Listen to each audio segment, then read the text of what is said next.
Eyes in the sky, gazing far into the night. I raise my hand to the fire, but it's no use. Hey guys, today on my channel we're going to be talking about brushes for beginners. Sometimes I know a lot of my friends ask me, oh, where do you get your brushes? How much do they cost? You know, what are you using? Oh my gosh, you have so many. I don't know what to do. I don't know how to use it. And that's where I'm coming in to help. Today is just the part one of a two-part deal. I'm going to be doing all of the face brushes and things today, and then all of the eye brushes and tools in another video, because I figured if I put them together, the video would be really long, to say the least. Without further ado, I'm just going to jump right in. Okay, we're going to start off with E.L.F. brushes. If you don't know what E.L.F. is, it's one of the most inexpensive brands you can possibly buy at the drugstore. Besides, I would say Wet n Wild. The first brush from E.L.F. is the E.L.F. Professional Powder Brush. Now, you see, it's very small, in my opinion, to be a powder brush. I use this specifically for more of a pointed contour brush. I usually use a more taupe shade, not very warm, but taupe as in like muted, kind of gray or brown. And I use that just to start and to make a light line of where I want my contour to be. And then I will blend it out with a different brush with a more warm toned contour. The next $1 E.L.F. brush is this E.L.F. angled, I don't know what it's called. I will put it somewhere along here.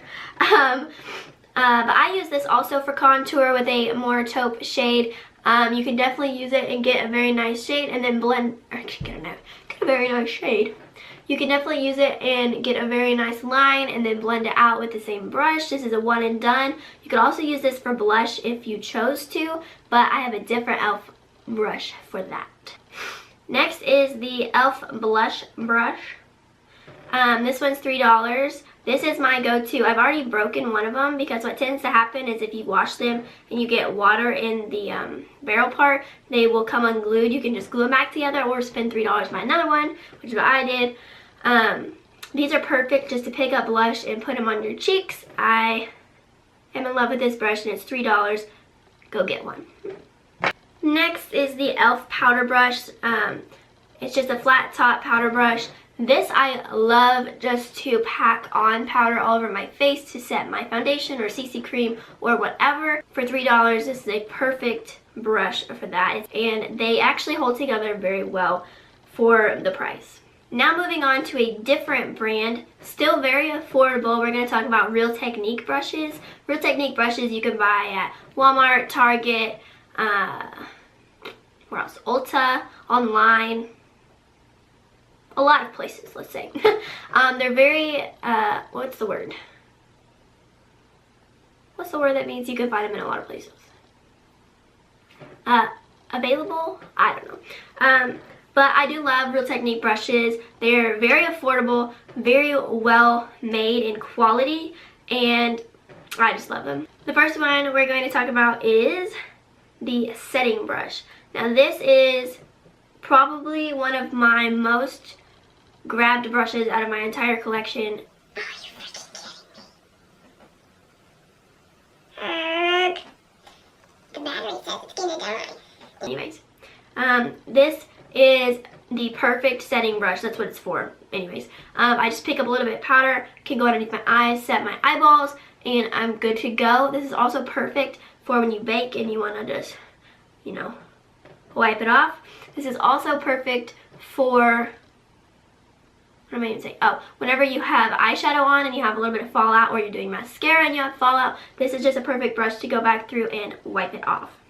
The next brush I have is the foundation brush from E.L.F. Real Techniques. I do not use this for foundation. Half the brushes I own I don't use for what they're supposed to be used for, but I use this for cream contouring. You know, if you're not into cream contouring, skip this little part and go on. But it's perfect width I would say. So you can get some cream contour and then just be perfect to make lines on your nose, on your forehead, on your cheeks, whatever. This is good. It picks up product really well. I just like using other things for my foundation. That's why I don't use it for foundation. For foundation from Real Techniques, I love this Sculpting Brush. It's a flat top kabuki brush. It's very short compared to some of my other kabuki style brushes like this. This is perfect to stamp in foundation. So say you have a more liquid foundation, it's very easy to use this and just, you know, stipple it onto the skin. Holds product very well, doesn't absorb a bunch of product, does not shed at all. Very well made. Need one of these. Next we have the blush brush from Real Techniques.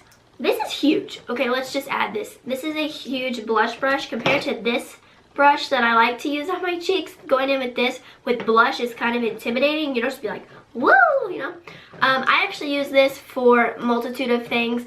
I've been recently using it for powdering all over my face with more of a loose powder. I also love using this for bronzer, to bronze up the face.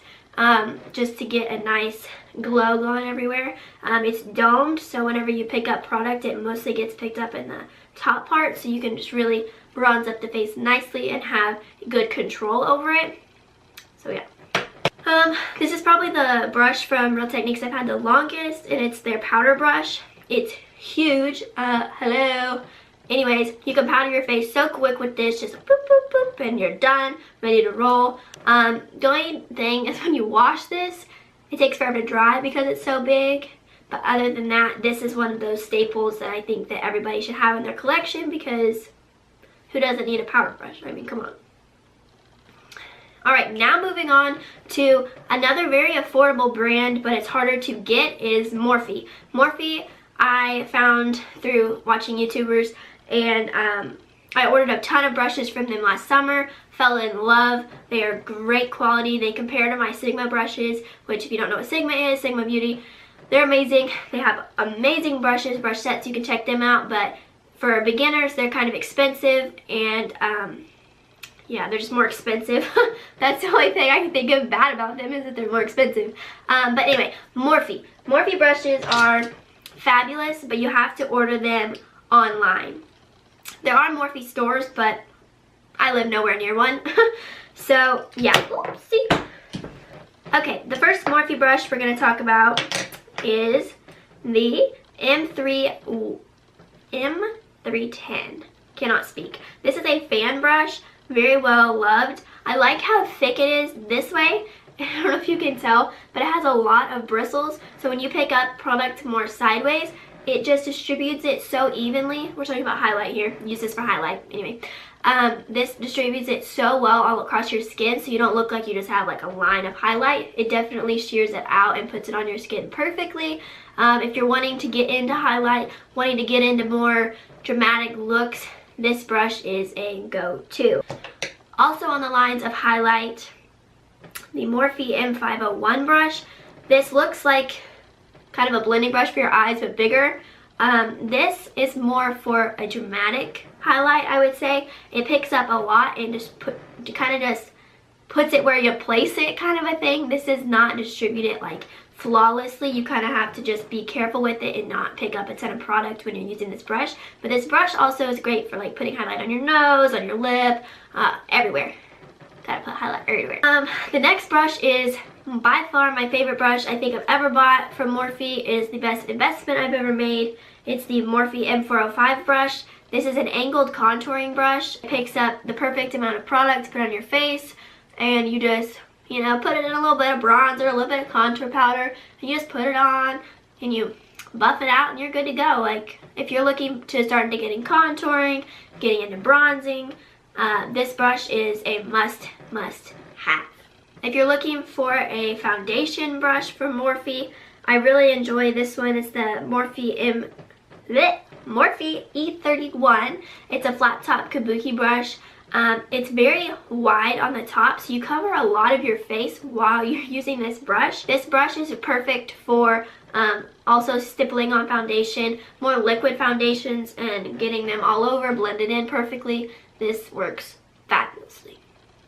I know that they're not brushes necessarily, but I wanted to throw in face sponges and beauty sponges into this section of the videos just because they count for your face. I have lots of beauty sponges. I have tried the Real Techniques beauty sponge, but I used it for Halloween, got it really dirty, and I decided to throw it out. But that one's good. That one's an alright option. You can buy a 2-pack of them at Ulta. They work fine. I really like them. I encourage you to use those. But the ones that I have are, now these are not very cheap, I would say. I have 3 beauty blenders sitting here. You know, these are $20 a punch. You buy them at Sephora online, or you can buy them inside Sephora. They're not cheap, but they're worth your $20 if you're looking for something to use all over your face for foundation and concealer and powder underneath your eyes. You can use one beauty blender and be on your way. The thing about beauty blenders though is that you have to wash them consistently, so bacteria doesn't get in them and you're not putting bacteria on your face. And they also absorb a lot of product. They absorb your foundation, they absorb your concealer, but on the bright side, they make your foundation look absolutely flawless because of adding water into these sponges. It just makes your, I don't know what it does, it's just magic. Like, it just makes your skin look so healthy, so glowy, blends everything flawlessly. You don't get kind of streaks sometimes you can get from brushes, and I highly recommend one of these. Now, if you don't want, uh-oh, dropped one. Okay, now if you don't want to spend $20 on a beauty blender, I got these for Christmas from my mom, and I didn't know where she got these until I was at Walmart, and I was like, oh my gosh, my mom got them from Walmart. But are these, it was in a 2-pack of these little eggs, and I don't remember the brand or anything, but they're by like the brushes that are like by the makeup in Walmart. And this one surprisingly gets very squishy, just like a beauty blender, because sometimes that's the thing with buying sponges that aren't beauty blenders, is that they aren't soft enough and they don't spread very well. Like, they don't spread the foundation on your face very well. But these did a really nice job. If I can find them, I will link them below so you can get these. But I think they were 2 for $10, which is half the price and double the product. So it's a very good deal, and I highly suggest checking them out if you're interested in that. Alright guys, this is the end of my part 1 of my beginner brush little series we've got going on. I hope that this gave you some good ideas of what you want to purchase and what you need to buy for your collection, what's going to work for you. And stay tuned for part 2, which is all of the eye products and tools, and I'll see you guys later. And don't forget to subscribe and follow me on Instagram at XOXOEmily. Now we out. Far into the night, I raise my hand to the fire.